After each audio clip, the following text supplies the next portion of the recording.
Let's talk some waiver wire, Jake. I think that overall at wide receiver and running back, those are the ones we're going to focus on. There's a couple decent options, I think, at each, and you sent me over a couple guys that were definitely on my radar also. So let's start with, I'll say your boy, Joshua Kelly. What do you think about him this week as a pickup on waivers? So I'm surprised he's not even 60% owned still. So Mm-hmm. if Joshua Kelly is out there, this is go blow the rest of your budget. It depends. Obviously, if you don't have $0 bids, you can't blow the entire thing. But somebody asked me, he's like, I dropped him for a necessity last week and I have $79 left. And I said, whatever it takes. If it takes 74. Eckler's report is he might not return this season. So even if he shows back up in week 11, you have to go get Joshua Kelly in your number one waiver spot, whatever it might be. Right behind him is his teammate in Justin Jackson, because the reason I liked Kelly, you said it's my boy, is because he's Melvin Gordon. You know who Austin Eckler's replacement is Justin Jackson. He's the, not clone, so to speak, perfectly, but he's the backup to Eckler. So while Eckler's role now would be behind Kelly, and now you're going back to the Melvin Gordon Eckler role, that means Justin Jackson's going to be involved, who's very explosive. So go get Jackson if you can't. And at this point, I assume most of the other options are taken. So I'm not saying you start him. I'm not saying you get cute, but Dearness Johnson, mostly because he is the next man up. If something were to happen to Kareem Hunt this week, Dearness Johnson would be the running back for the Browns. It's not somebody you're starting, but you need to go get these next men up.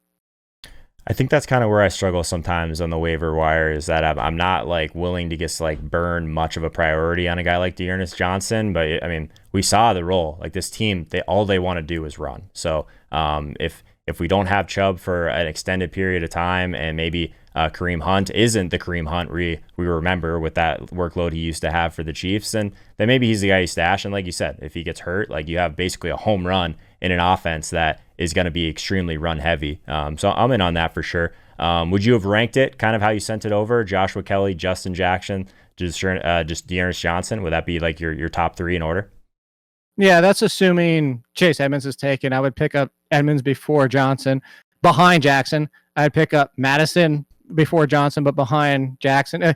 Tell me that every Dalvin Cook's like butthole didn't pucker up when he came out of that game, and it just happened to be he got caught in the stomach and the wind knocked out of him. But that's the thing, is it just takes one, and these next guys are up. So if there's anybody, I hammer this point home every single year, if there's a backup running back who's not is he going to be the guy? Like a perfect example would be the Falcons. We assume it's Brian Hill. But what if it's Ito Smith? What if it's a complete timeshare and Quadri Olsen is mixed in? That's where you don't really need to own Brian Hill, but these definite next men up, like a Tony Pollard, have to be owned at this point.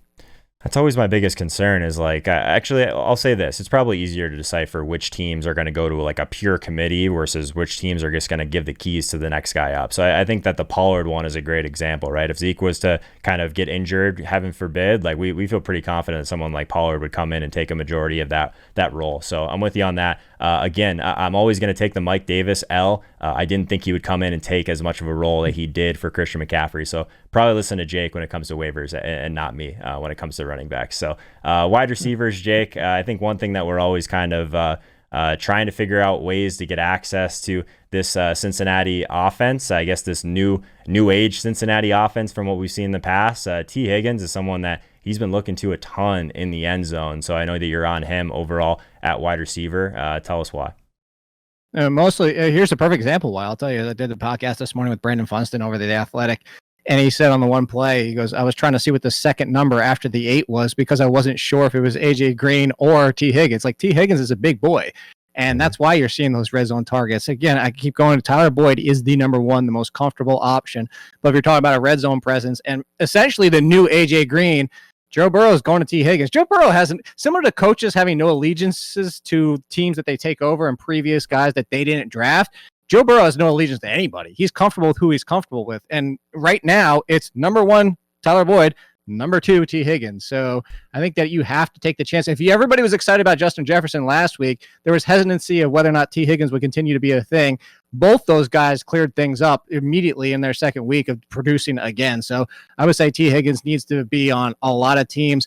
I love Laviska Shenault. You know that. Laviska Shenault, my concern is that he's still playing behind Cole in snaps and opportunities, actually almost in line with Chris Conley, but I don't think that's going to continue for much longer. We continue to see him outproduce talent-wise.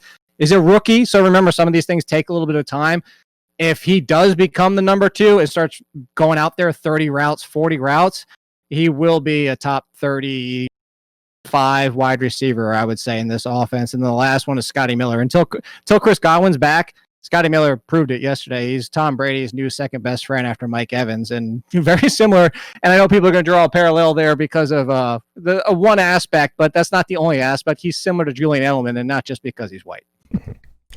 Yeah, I have a lot of thoughts overall. I think that the T. Higgins thing, like, yes, I get it. Like, he doesn't, or there's no way that Burrow owes anything to AJ Green, but at the same time, we see Justin Herbert. All he wants to do is throw to Keenan Allen, so it can go both ways. You can still have the veteran. No, hold on.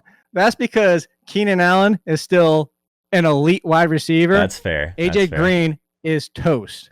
That's fair. We talk about valuable air yards. I guess it's on both sides of it, not just the quarterback throwing, but also if the guy is truly washed on the other side. So I guess that's kind of where I've been at with T.Y. Hilton. I keep kind of going back to that as well. So that's an interesting one. Laviska Shenault, I just kind of go to Twitter and they tell me he's a really good play each and every week. But I know you like Jacksonville a ton, so not surprised that you're on him on the waiver wire. Scotty Miller is an interesting one. Is there a guy that like just looks like he gets hurt more often than Evans? Like, I feel like every time he catches a touchdown pass, you'd like, oh, there goes his hamstring. Like, we're not gonna have Evans for 3 weeks. Like, am I crazy? Every time I see this guy catch a touchdown, it looks like he got hurt. That'd be just miserable to watch.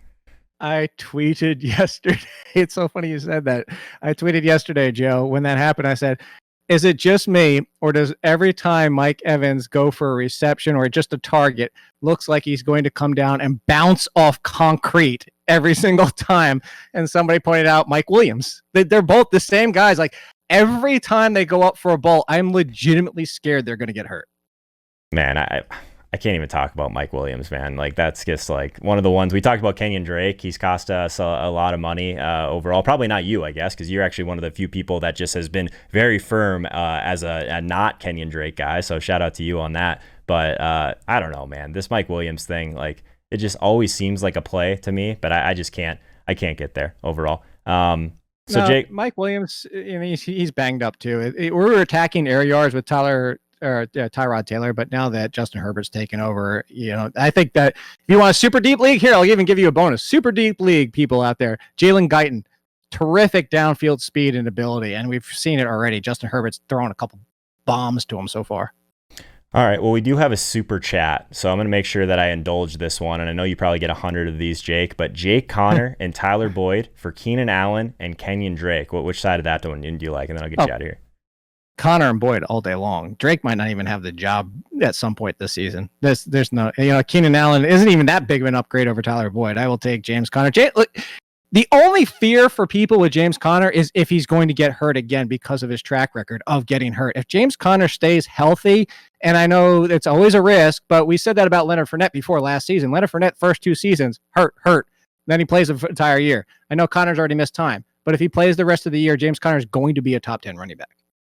Appreciate you in the chat, Chad. I will get you out of here in a quick hot minute, Jake, but I just want to remind people, if they're listening to this on the podcast feed later, make sure and drop us a rating and review. We'd really appreciate it. If you like this video, if you like Jake, toss us a thumbs up. Definitely let us know in the comments who you guys are going after on the waiver wire. But Jake Seeley, everyone, make sure you guys follow him on Twitter. He's at All In Kid. Obviously, everything that's great going on at The Athletic for multiple sports. Jake's a big part of what they're doing over there. You want to let the people know their code, the line movement code that you set up for us, Jake, before you get out of here? Yeah, theathletic.com/line movement. $1 a month to start. It's crazy.